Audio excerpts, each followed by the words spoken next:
Okay, so second type of allergic conjunctivitis, it is फ्लिक्टेन्युलर केराटोकंजंक्टिविटिस। अब सबसे पहले फ्लिक्टेन मतलब होता क्या है? फ्लिक्टेन का मतलब होता है ब्लिस्टर, या कह सकते हो nodule type, nodule like structure on the skin. ये होता है फ्लिक्टेन का मतलब, ब्लिस्टर या nodule like structure on the skin या ऑन द आई। इसलिए इसका जो डायग्नोस्टिक फीचर होगा वो नोड्यूलर रिएक्शन होगा, मतलब नोड्यूल फॉर्मेशन होगा ऑन द बल्बार कंजंक्टिविटिस। मेनली बल्बार कंजंक्टिविटिस में देखने को मिलेगा, बल्बार कंजंक्टिवा में। ये इंट्रोडक्शन। अब ये एक एलर्जिक कंजंक्टिविटिस है, इसका मतलब ये कोई एलर्जन की वजह से होता होगा। जो हमने पहले वर्नल केराटोकंजंक्टिविटिस देखा था वो होता था एक्सोजिनस एलर्जन की वजह से, पोलन एलर्जन। लेकिन यहाँ पे जो एलर्जेंस होते हैं वो एंडोजिनस एलर्जेंस होते हैं, बॉडी के अंदर जो प्रेजेंट होता है वो एलर्जेंस, दे कॉजेज फ्लिक्टेनुलर केराटोकंजंक्टिविटिस। अब ये इटियोलॉजी देखते हैं। ये एलर्जिक टाइप है, इसका मतलब हाइपर सेंसिटिविटी रिएक्शन होगी। तो which type of hyper sensitivity reaction? Type 4 type of hyper sensitivity reaction. Delayed cell mediated type of hyper sensitivity reaction in response to endogenous allergens, इसलिए इसका दूसरा नाम है microbial allergic conjunctivitis. Microbial allergic conjunctivitis, ये होगी उसकी etiology. इसमें अब पॉजिटिव एलर्जेंस कौन कौन से होंगे? ऑब्वियसली जो हमारी बॉडी के अंदर प्रेजेंट होंगे वही। तो सपोज अगर कोई पेशेंट में ट्यूबरकुलस प्रोटीन प्रेजेंट है तो वो मोस्ट कॉमन कॉज हो सकता है ट्यूबरकुलस प्रोटीन। और कोई टीबी वाला पेशेंट है उसमें, क्योंकि उसमें प्रेजेंट होगा ये ट्यूबरकुलस प्रोटीन। दूसरा है स्टेफाइलोकोकस प्रोटीन। ये दोनों मोस्ट कॉमन कॉजेज है ऑफ फ्लिक्टेनुलर केराटोकंजंक्टिविटिस। फिर अदर जो एलर्जेंस आते हैं वो एक मोरेक्सेला एक्सेनफील्ड बैसिलस एंड सम पैरासाइट्स, ये होती है उसकी कॉजेटिव एलर्जेंस। मोस्ट कॉमन वो है ट्यूबरकुलिन प्रोटीन और स्टेफाइलोकोकल प्रोटीन। और other infections, other allergens like Moraxella Axenfeld bacilli और some parasites.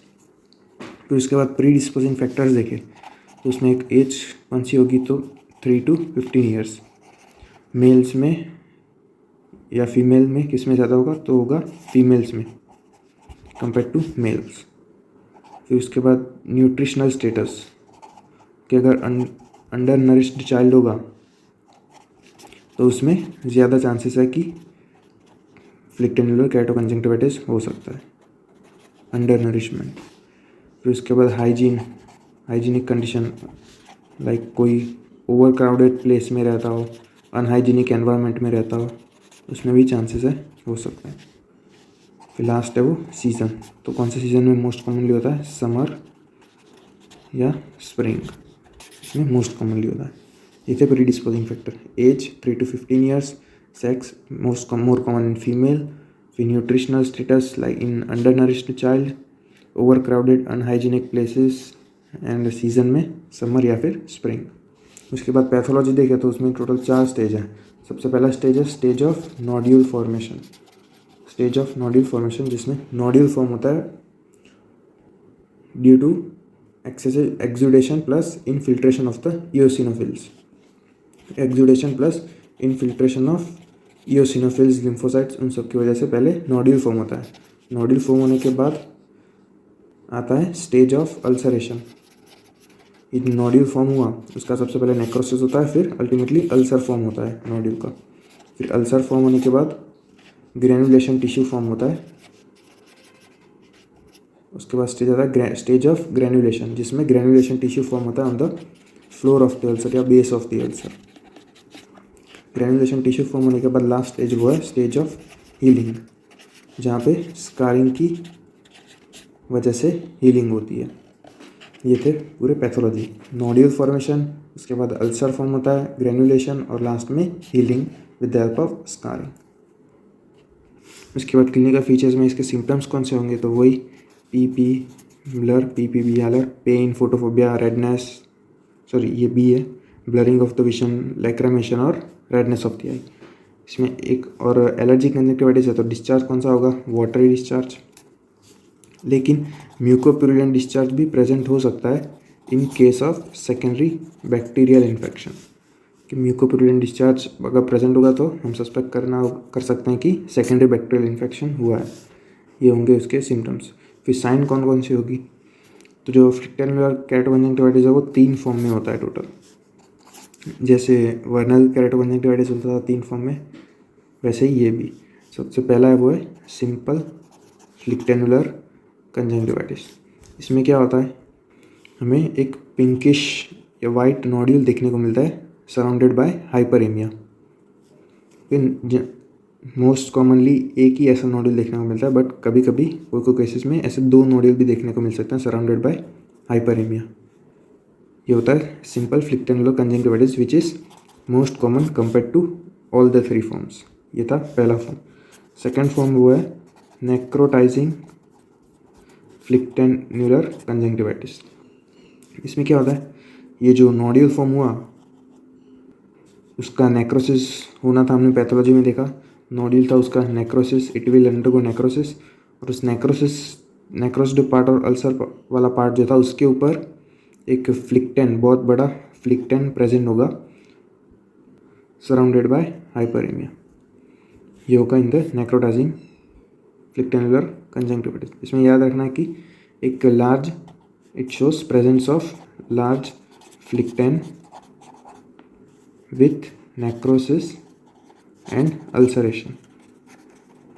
Okay, in necrotizing flictenular conjunctivitis, it is characterized by presence of large flicten with necrosis and ulceration. ये था second form. और third और last form है वो है miliary फ्लिक्टेनुलर conjunctivitis.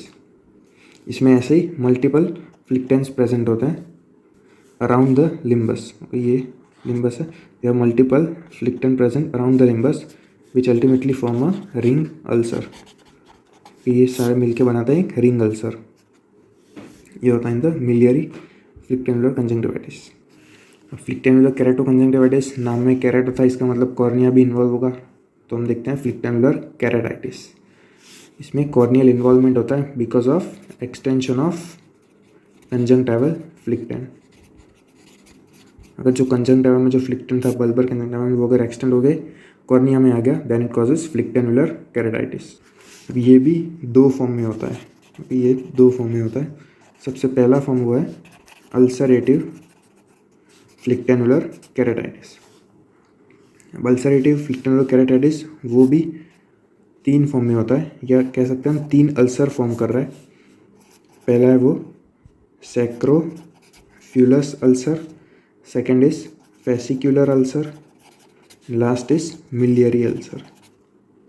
अब scrofulous ulcer वो क्या होता है, it is a shallow marginal ulcer.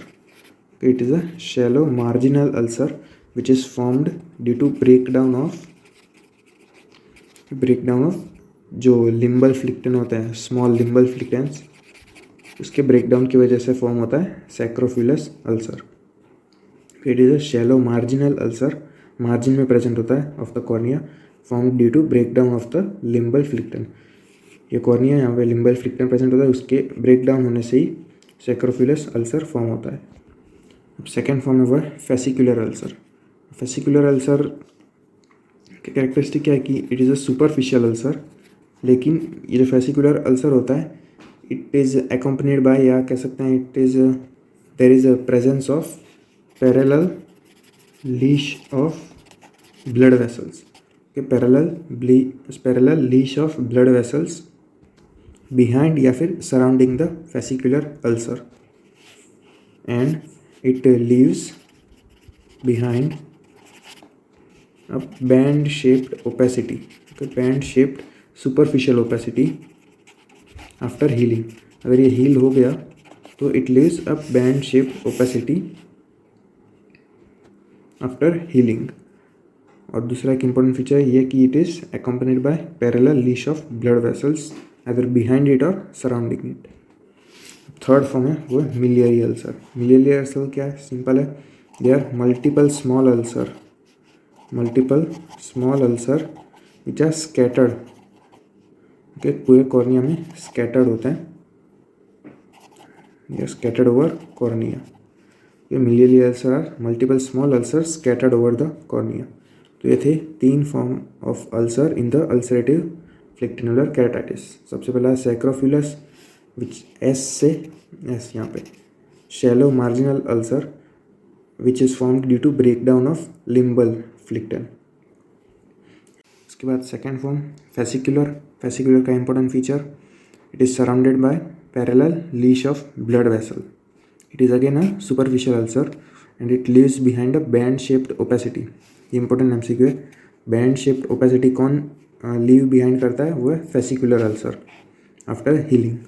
Third form है वो मिलियरी अल्सर, मिलियरी एम यहाँ पे multiple small ulcer scattered over the cornea. ये था अल्सरेटिव फ्लिक्टेनुलर केराटाइटिस। अब सेकेंड फॉर्म वो है डिफ्यूज इनफिल्ट्रेटिव फ्लिक्टेनुलर केराटाइटिस। इसमें क्या होता है, सेंटर में there is infiltration of the cornea, okay, infiltration of the lymphocytes, eosinophils, macrophage, ये which is surrounded by rich vascularisation, okay, बहुत सारे ब्लड वेसल्स प्रेजेंट होता है सराउंडिंग इट, और ये प्रेजेंट होता है near the limbus, all around the limbus. अब ये सुपरफिशियल भी हो सकता है या फिर डीप भी हो सकता है। मेन एक ये है कि it appear in the form of central infiltration of the cornea along with rich vascularization from the periphery present all around the limbus, and it may be superficial or deep। ये थे फ्लिक्टेनुलर keratitis के form. उसके बाद इसका clinical course क्या होगा, तो clinical course में ये यूजुअली सेल्फ लिमिटिंग डिसीज़ है, सेल्फ लिमिटिंग डिजीज़ जो अपने आप हील हो जाती है 8 to 10 डेज में most commonly. Okay, this is the image of a phlyctenular keratoconjunctivitis. यहाँ पे देख सकते हो नोड्यूल प्रेजेंट है which is a characteristic appearance of phlyctenular keratoconjunctivitis occurring due to endogenous allergens with type 4 cell mediated delayed hypersensitivity reaction। और जो most common allergens associated वो है ट्यूबरकुलिन प्रोटीन और स्टेफाइलोकोकल प्रोटीन। अदर आर मैक्रोफिलस एक्सेनफिलस, मैक्रोफिला एक्सेनफिल्ड बैसिलस और some parasites. This is the image of fascicular ulcer which was a one form of ulcerative phlyctenular keratitis. जो टोटल 3 थे वो कौन से थे, सैक्रोफिलस, फेसिकुलर और मिलियरी, SFM। उसमें ये इमेज है ऑफ फेसिकुलर अल्सर। यहाँ पे बोला था it is accompanied by parallel leash of blood vessels. यहाँ पे देख सकते हो ये जो फेसिकुलर अल्सर है उसके पीछे parallel leash of blood vessels present है। अगर ये हील हो गया then it leaves behind band shaped superficial opacity. ये था fascicular ulcer. Second form of phlyctenular keratitis वो था डिफ्यूज इनफिल्ट्रेटिव फ्लिक्टेनुलर केराटाइटिस। उसमें क्या था, it is formed by central infiltration of the cells, white blood cells along with rich vascularization surrounding it at the periphery, और present कहाँ पे होता है, इन द लिम्बस। यह डिफ्यूज इनफिल्ट्रेटिव फ्लिक्टेनुलर केराटाइटिस। उसके बाद ट्रीटमेंट ऑफ द फ्लिक्टेनुलर केराटोकंजंक्टिवाइटिस में सबसे पहले लोकल थेरेपी में 3 चीज़ें, एक तो है टॉपिकल स्टेरॉइड्स, दूसरी है एंटीबायोटिक ड्रॉप्स या ऑइंटमेंट, और थर्ड है एट्रोपिन। स्टीरॉयड कौन से यूज़ कर सकते हैं, डेक्सामिथाजोन या betamethasone, this can be used. फिर antibiotic drops to prevent the secondary bacterial infection, और एट्रोपिन अगर कॉर्नियल इन्वॉल्वमेंट हो तो। ये थी लोकल थेरेपी। उसके बाद स्पेसिफिक थेरेपी, तो स्पेसिफिक थेरेपी में सबसे पहले होगी वो ट्यूबरकुलस इन्फेक्शन को ट्रीट करने के लिए सबसे पहले उसको डायग्नोस करना पड़ेगा by X ray of the chest, blood test, Mantoux test. सबसे डायग्नोस करने के बाद अगर ट्यूबरकुलिन प्रोटीन प्रेजेंट है तो हमें पेशेंट को एंटी ट्यूबरकुलर ट्रीटमेंट देनी होगी, एंटी ट्यूबरकुलर ट्रीटमेंट। ये थी ट्यूबरकुलस इन्फेक्शन की ट्रीटमेंट। सेकेंड वो है सेप्टिक फोकस। ये अगर कोई secondary inflammation in the body है, secondary infection in the body like tonsillitis या फिर एडिनोइडाइटिस, ये सारी है तो इसको मैं ट्रीट करनी होगी by providing systemic antibiotics to the patient. ये थी सेप्टिक फोकस। और थर्ड है पैरासाइट इन्फेक्शन, क्योंकि पैरासाइट्स कोई पैरासाइट्स भी दे ऑल्सो कॉजेज फ्लिक्टेमुलर केराटोकंजंक्टिवाइटिस, तो उसको भी सबसे पहले स्टूल एग्जामिनेशन के थ्रू डायग्नोस करना पड़ता है और बाद में उसकी अकॉर्डिंगली ट्रीटमेंट करनी पड़ती है। ये थी स्पेसिफिक थेरेपी, उसमें ट्यूबरकुलस इन्फेक्शन की ट्रीटमेंट, जिसमें सबसे पहले डायग्नोस और उसके बाद एंटी ट्यूबरकुलर थेरेपी। फिर सेप्टिक फोकस, जिसमें और कोई infection in the body like tonsil adenoid की इन्फेक्शन, फिर उसको डायग्नोस और ट्रीट करना पड़ता है बाय प्रोवाइडिंग सिस्टमिक एंटीबायोटिक्स। और थर्ड लास्ट है वो पैरासाइटिक इन्फेक्शन, उसको डायग्नोस करके ट्रीट करना होगा। फिर थर्ड जो मेजर ट्रीटमेंट की वो है जनरल मेजर्स। जनरल मेजर्स कौन कौन से ले सकते हैं, like high protein diet along with vitamin A C D supplements, के ये सारे जनरल मेजर्स में आते हैं। और along with some symptomatic relief पाने के लिए डार्क गॉगल्स, हॉट या कोल्ड कंप्रेसेस, ये सब जनरल मेजर्स में। तो ये थी ट्रीटमेंट ऑफ फ्लिक्टेमुलर केराटोकंजंक्टिवाइटिस।